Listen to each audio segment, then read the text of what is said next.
Hello, everybody. Absolute Spirit, we're back. A little bit of a hiatus we took, but we're returning from that now. We both started our new fall 2024 semesters. Mine of grad school at the New School for Social Research, and I'm here at Drew University for my senior year of undergrad. Yeah, phenomenal. I'm Matt. This is Alice. Yes, hello. We comprise the main content production and sort of the head, so to speak, of Absolute Spirit. We're really aiming to make philosophy accessible and open and relatable and really get its importance out into the world. This is episode 2 of Dialogues, which is where we talk about topics that are more personally interesting to us in more detail than our traditional short-form videos. I'm especially excited about today's edition of Dialogues for a few reasons. Number one, we're in a new location last time. Last time was a different area on the Drew University campus. We're here today as well, but last time we were on the campus, but in the what's known as the Great Hall, where we had and currently the Philosophy Society. I've graduated, moved on from it, and now today we're in another very sentimental location, the college radio station, WMNJ Radio. Great. So, beginning content now with this edition of Dialogues.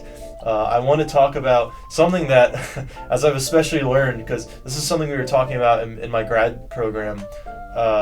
We were reading Hegel's Introduction to the Philosophy of History, which, if you don't know, is a set of, it's like a collection of notes, essentially, from his students who attended his lectures when he was, I believe, at the University of Vienna, of which he was the philosophy chair of the department.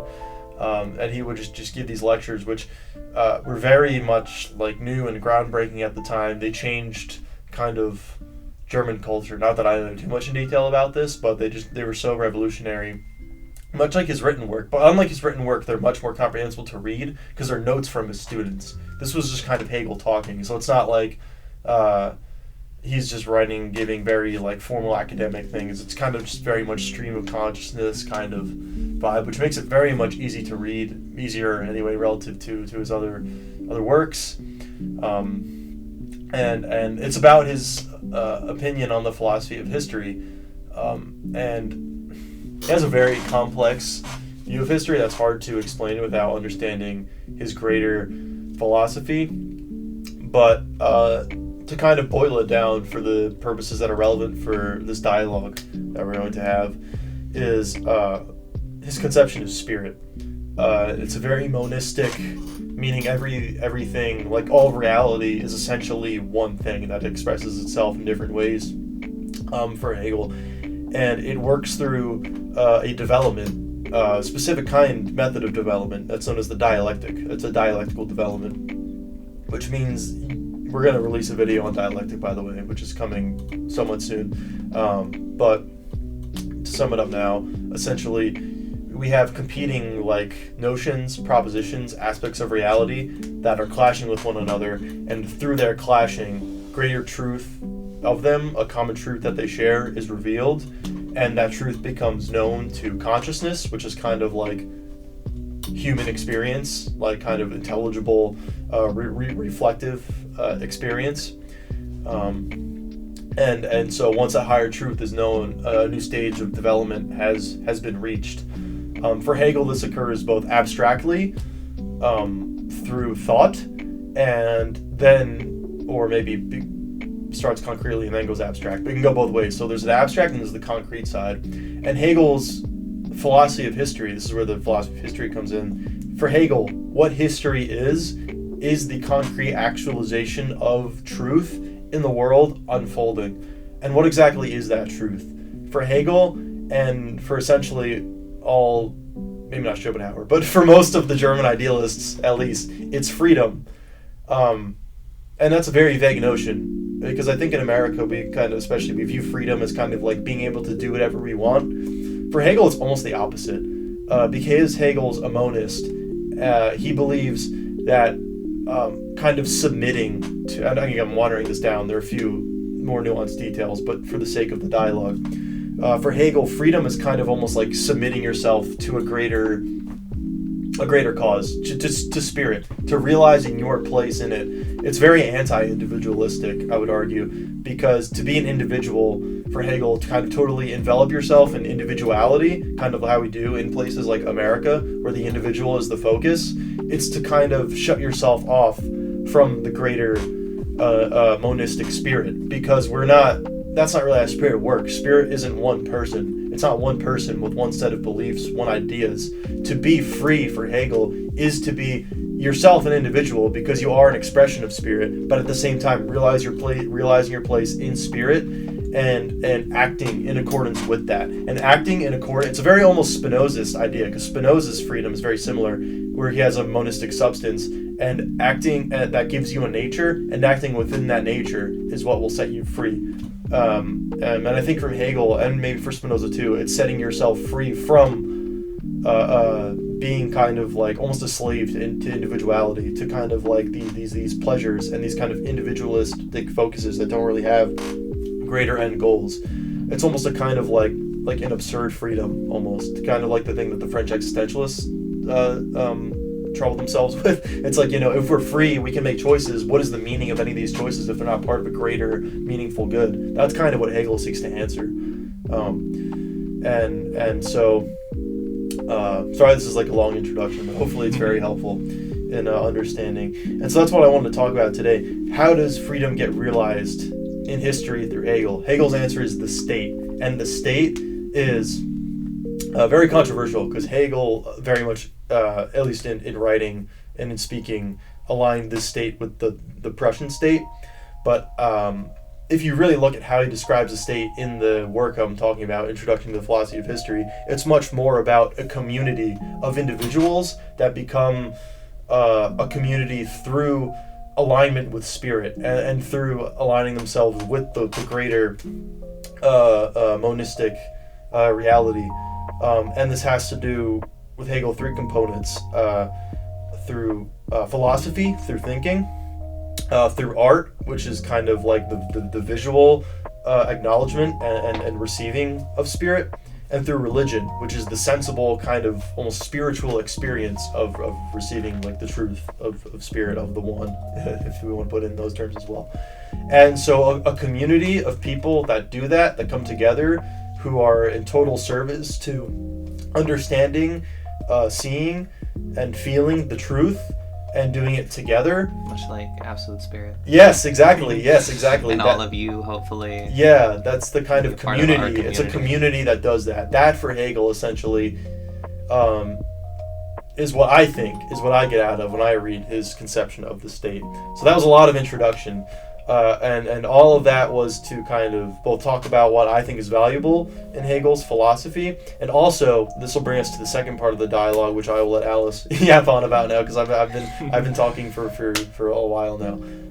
But I think when I was reading this, I was like, wow, this is really similar to a few months ago. Alice was telling me about her idea of cultural revolution, which is sort of, in her term, we've come up with this terminology, agricultural revolution, and this occurred to me because I was reading this Hegel thing that I just finished telling you guys about, and I'm like, how do we actualize this, right? Because for Hegel, the actualization was the Prussian state, but in reality, this really didn't fit, his description. The Prussian state was a very authoritative, politically focused, corrupt. Not that I know a whole lot about it, but definitely, especially seeing critiques of Hegel through like Marx and other important, valuable thinkers, definitely doesn't meet the criteria, I think, for Hegel's own criteria of the state. So I was thinking, what on earth how do we actualize this idea? Because for Hegel, ideas have to be actualized to become fully real and valid ideas. They have to be both present in the world and in abstract thinking. So I'm like, how do we bring this awesome abstract idea into the world? How do we actualize it? How do we make it real? How do we realize freedom? How do we realize spirit in the world through these criterion? And instantly, almost, I thought of Alice and her agricultural revolution. So I'm going to let you take away now and explain it, and hopefully we can dialogue it up and and talk about how we can use philosophy to kind of guide this agricultural revolution and ultimately realize freedom and meaning for human beings in the world. Yeah. So thank you for the introduction, Matt. So agricultural revolution is kind of like a still kind of workshopping like that term, because I mean, one, revolution has a sense of violence to it that I don't really like necessarily want to imply. When I think of revolution, I think it's important to specify that I simply mean more change, right? Like a revolution meaning it is revolutionary, it's new, it's a new revolution. Like when the earth spins around, that's a revolution, and then the day and night cycle changes, right? So what I think we need to go through as a country and as a like planet is a sort of revolution in that sense of change. We need a massive like sense of change across the planet, across how we as humans go about conducting ourselves in the world. And agriculture is another term that's kind of has maybe sort of a like less reciprocal meaning, right? So when I think of the way that we would live with like plants and nature and the plants that we grow to sustain ourselves, I think of it as a reciprocal relationship, which historically I think the term agriculture has been used in sort of a like capitalist production sense. However, I think the term agricultural revolution very nicely encompasses what I am talking about, but I want to give some clarity around those terms and what I specifically mean when I use them, because I don't want it to be misconstrued. But yeah, so now that I've given that framework, yeah, the agricultural revolution to me looks like sort of two primary things. One is a moving of individuals to open, free land and constructing new sort of villages, homesteads, both, you know, people buying small plots of lands for themselves and living as like a, you know, 2 to 3 people, and also people building villages and communities, right? And that's personally my goal, is to have a farming community, a homestead community.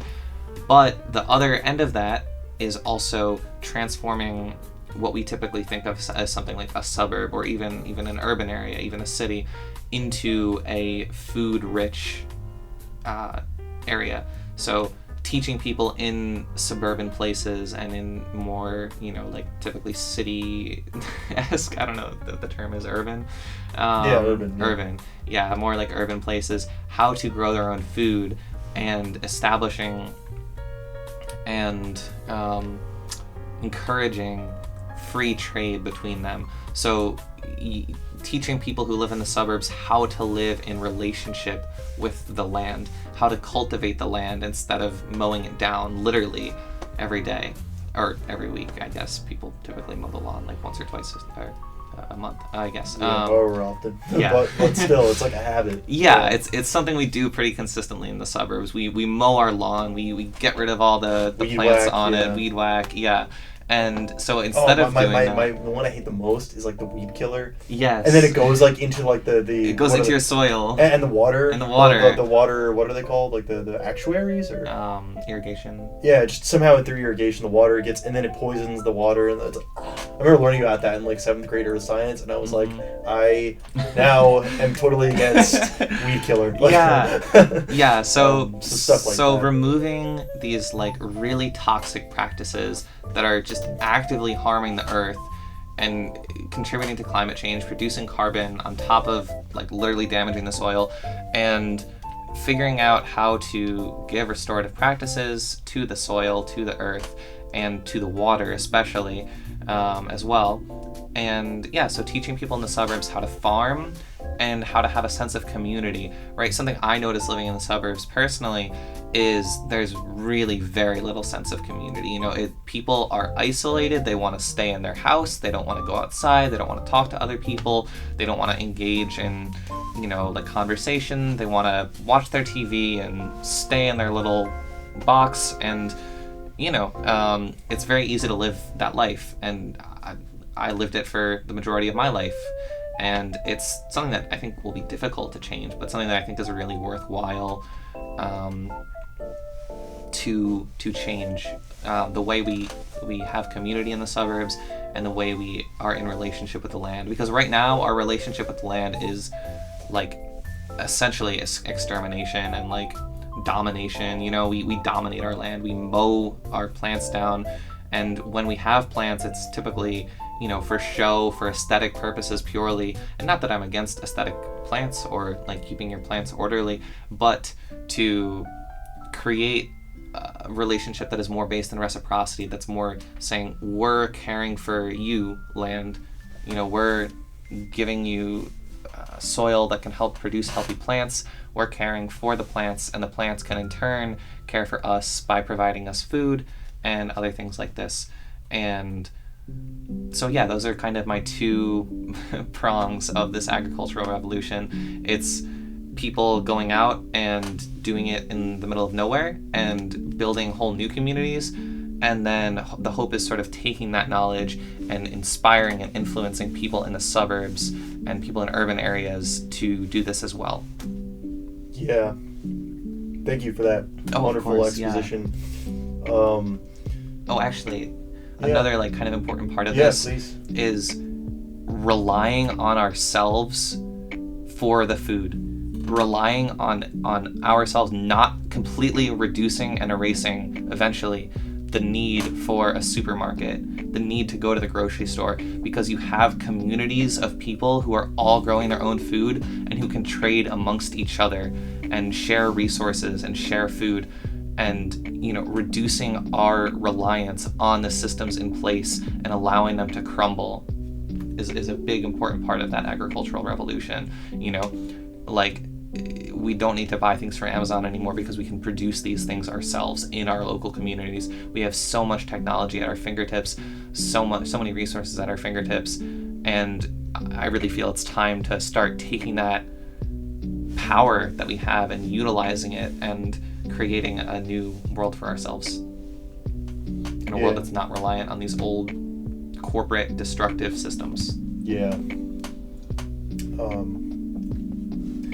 So, if you couldn't tell just from like what I've said and what Alice has,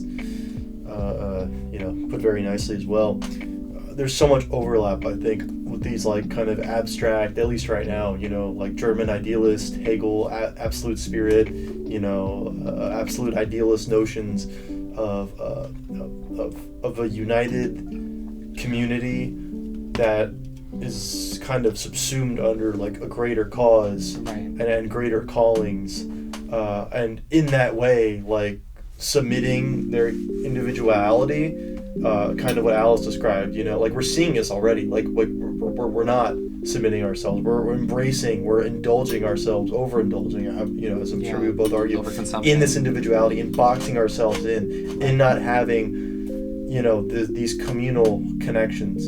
And that just fundamentally goes against our nature, at least from a Hegelian point of view. Hegel puts these wonderful like social analyses of like kind of identity formation and existence as a self, dependent upon other people, and even phenomenology of spirit.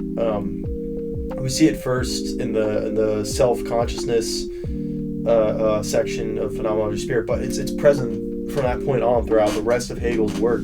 Just existence of yourself and reaching of higher stages from self-realization are totally dependent upon other people giving us that identity and giving us that value and giving us that validation, giving us that life. It's a totally socially dependent thing. For Hegel, there's no getting around that once you're like a conscious person, which if you're watching this video, you are, and interacting with us, you are. Exactly. That is socially dependent. Through this video, you're being given identity and ideas, and through engagement and us sharing it with you, it's giving us. Hopefully you can share some ideas with us that help us form our ideas and our senses of selves and our sense of self as a collective, right? We're hoping to form a community here with this channel, with Absolute Spirit, hopefully as a business, as a music label. Eventually. We have lots of, lots of ideas. Non-profit, social justice, things we'd really like to get tackling. And it all starts here, I think, and this is why Hegel is so important for me.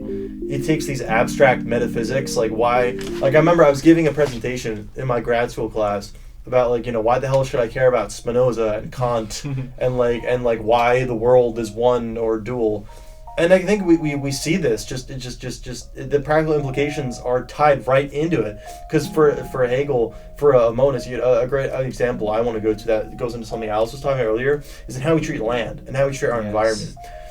Right now, actually, I was listening to a talk by Professor. He's at the New School where I'm at. Professor Dmitry. I don't know pronounce his last name. I'm so sorry. I'm very new to the community at the New School. So, but Professor Dmitry at the New School, if you should look him up, you'll be able to find him. And he was telling us about how it's not just his idea. This has been a thing in philosophy, but he put it very nicely and really reminded me and made me really understand that a lot of the way how we view the world and treat nature and treat our environment is Cartesian, in the sense that it's dualistic, not monistic. And what are these implications? There's a fundamental kind of divorce, essentially, between the subject and the world. In Descartes, these are fundamentally different, so there's not a kind of good unification. There's a kind of awkward coexistence at best, or if it's taken to the extent of where we are in our current late stage capitalist mindset, we're going to view the subject as, like Alice said, something to dominate the object. It becomes a very subject-oriented kind of, not that Descartes specifically advocated for this, but it's kind of an implication, or maybe not even necessary, but it's kind of just a possibility that exists within this Cartesian framework of subject-object. And now we see subject domination of the object, whereas in a more monistic Spinozist or Hegelian kind of framework, as we're explaining at least in this video, there's a really kind of unity. There's, like Alice said, reciprocity, or as Hegel would say, recognition. That is really possible there. The inner Cartesian framework just doesn't work. So I think these philosophical systems that we're really kind of reading, and even just kind of subconsciously or like implicitly and not really explicitly following, I think they're really important to share and be aware of, so we can really just make sure that, our metaphysics are kind of like correct, and like we want to be following the truth, right, in an abstract sense, but we also need to be realizing this and living in accord with those metaphysical truths, which is why I brought up the agricultural revolution. It's all about unity, all about community, all about being subsumed under a greater cause, a greater calling, really to maximize freedom and unity, which is really what it's about. And a dissolving of dominator culture. Exactly. A dissolving, too, of subject-object relation, which is what another one of Hegel's obviously practical, but also theoretical metaphysical goal. Like, the subject-object divide is one of the weirdest metaphysical things in philosophy to deal with, and Hegel just looks to totally dissolve it through dialectics. They're saying, look, they're both kind of equally the same thing, just from opposite points of view, which is very much dialectical. And if you watch our video on dialectics, which should be coming out soon, and it's so important for understanding things like this, I think you'll see how that works more in detail. Yeah, so you can also check out our recently released Camus video about the divorce of man and his life, for sort of a deeper look into the state which we exist in currently of separation, and kind of a sense of that loneliness and isolation and horror, really, that being in the world, in a capitalist system, in a system where we're all so isolated, where we're all so deeply obsessed with our individual ego, leads to what that experience is, as opposed to what this new proposed experience could be. Yes.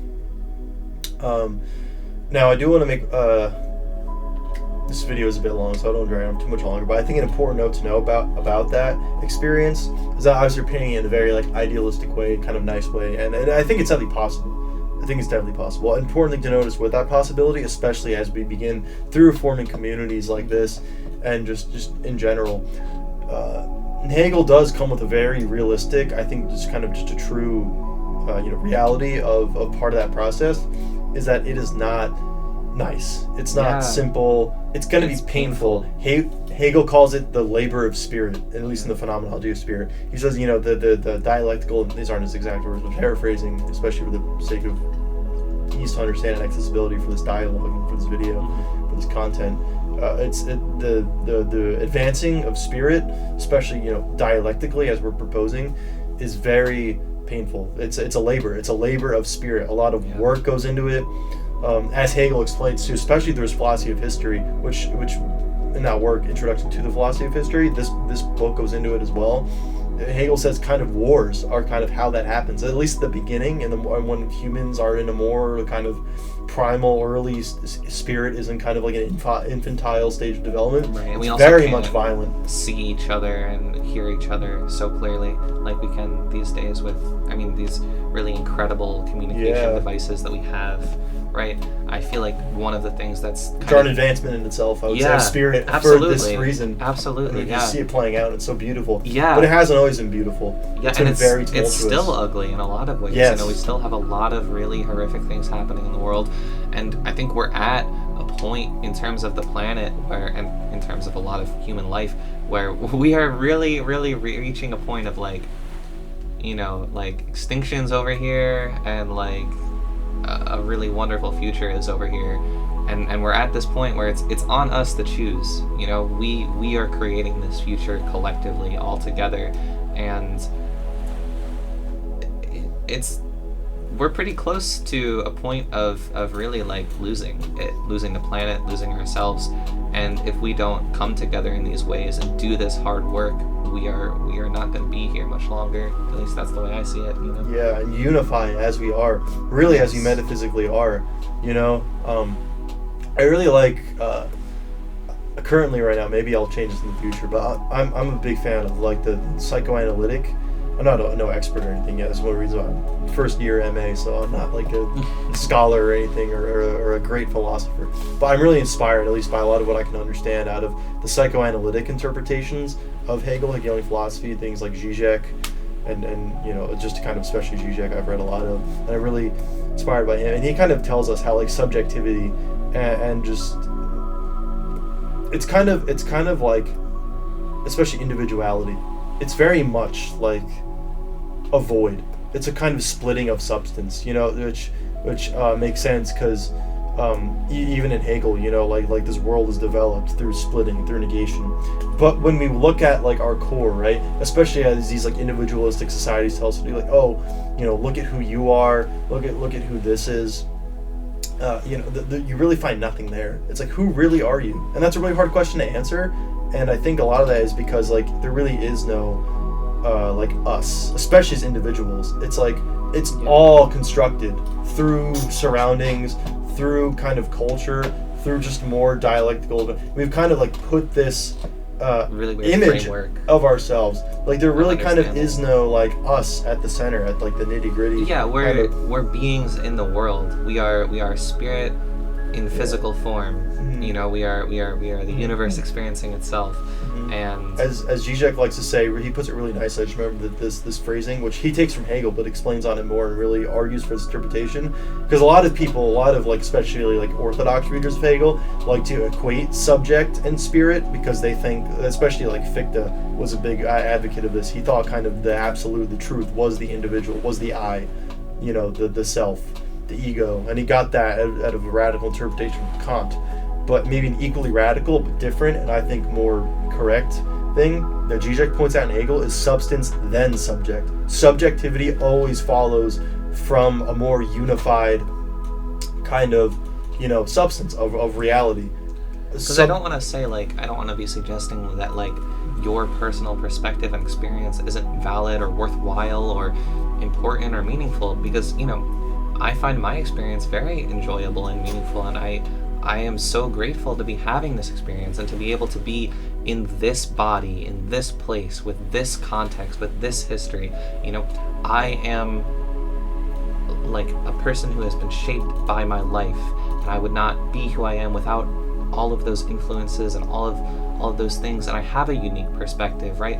And I love that. I love having that. I love being able to have that. I love being able to walk around in one body, in this body, and interact with other beings in other bodies.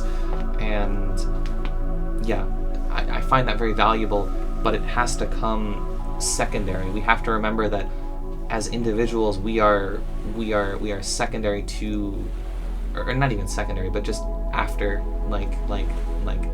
after the substance. Yeah, exactly.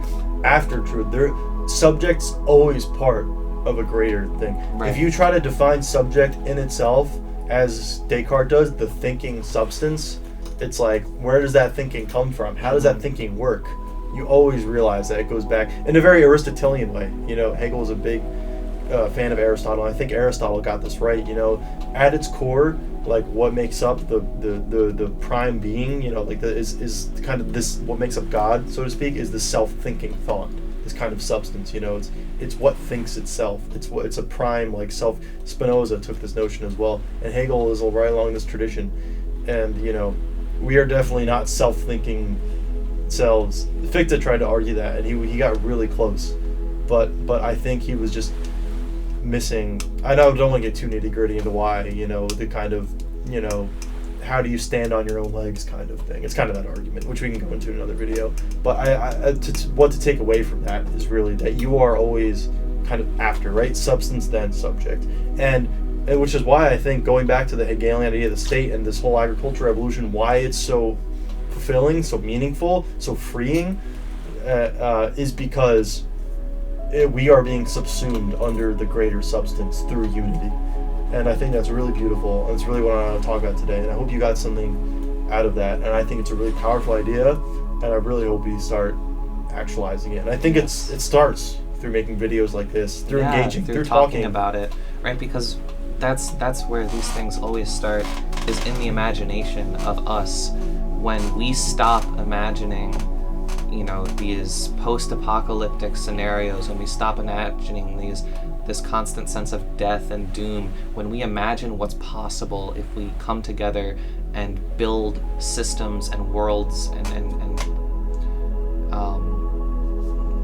mechanisms that we love and that serve us and that serve nature and that allow us to live in a way where we are fulfilled and nature is fulfilled and we are in a harmonious connection.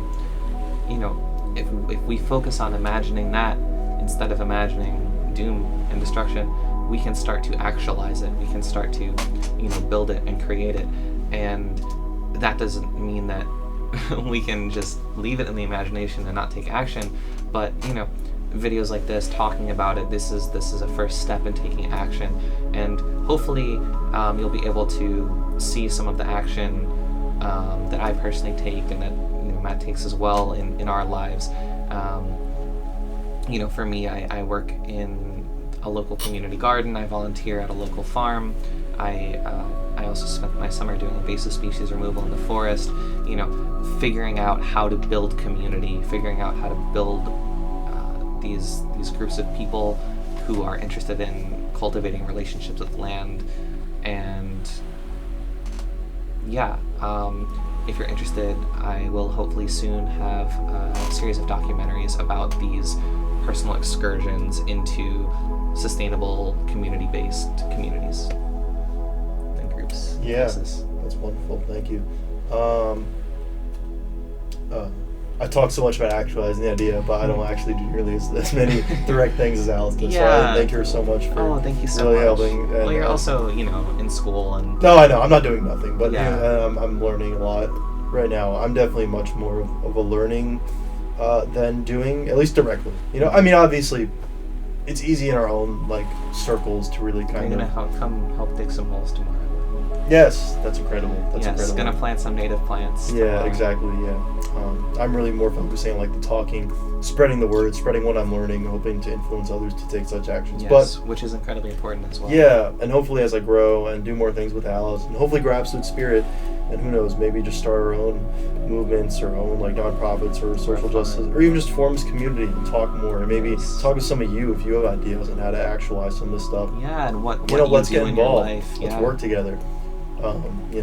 I would really like to start taking more action, at least as I can, fit within graduate school. Yes. and doing the things I do now. So, and hopefully, I think the goal for both of us, long term, is to have some sort of farm, based living situation. Eventually, that's kind of really abstract right now. But yes, right, that's something we both talked about. Definitely would enjoy a way to kind of live this philosophy and actualize it, and ultimately be free and be true and be based, as Yes. we like to say very often. Yes, I'm a big fan of the word based. Yeah, even though it kind of has a lot of its roots, at least from what I've seen in like alt-right culture, I kind of like taking that from them and like reappropriating it in more kind of Yes. philosophically enriching context. So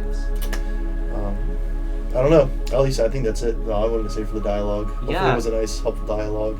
Yeah, I'm really happy with how this went personally. I think I'm that so was glad. really nice. I am too. Thank you all so much for watching. If you stuck around this long, we really, really appreciate it. We appreciate it, as a service to us, but also as a service to the collective and engaging in this kind of thought. You are changing the world. You are changing reality because you are a creator of reality. You are a powerful reality creating individual, and the reality you're creating through engaging in thought like this is actively changing. You are hopefully now creating a new reality that is more aligned with this vision. And so thank you so much for being that. So thankful for everyone who engages in our community. And I'm really proud and like really happy with the little community we built. Yeah. And again, like kind of the start of the video, I want to say, we did take a bit of a hiatus, and that was kind of necessary for what was going on in our lives. But we're just thankful for anyone that sticks around, and for everyone that's even just come and maybe has by this point went. We're still thankful for them, the impact they've made on our community, no matter how big or small. So thank you so much. We definitely love you so much. Yes. And we're so thankful. And it feels so good to be doing this again. And I'm so glad to get more content out and to further build this community. And be able to be more consistent now that we've both sort of settled into school and a routine. And hence us filming this video. Yes. It all just kind of comes back. And, circular, self-referring, based spirit. And so wonderful. Thank you, everyone, so much. We love you so much. We'll see you in another dialogue and in another video. We don't really have an outro. Yeah. It's kind of an outro. Bye-bye. Oh, that's so good. Yeah, that was great. I think it's still a few minutes shorter than our first one.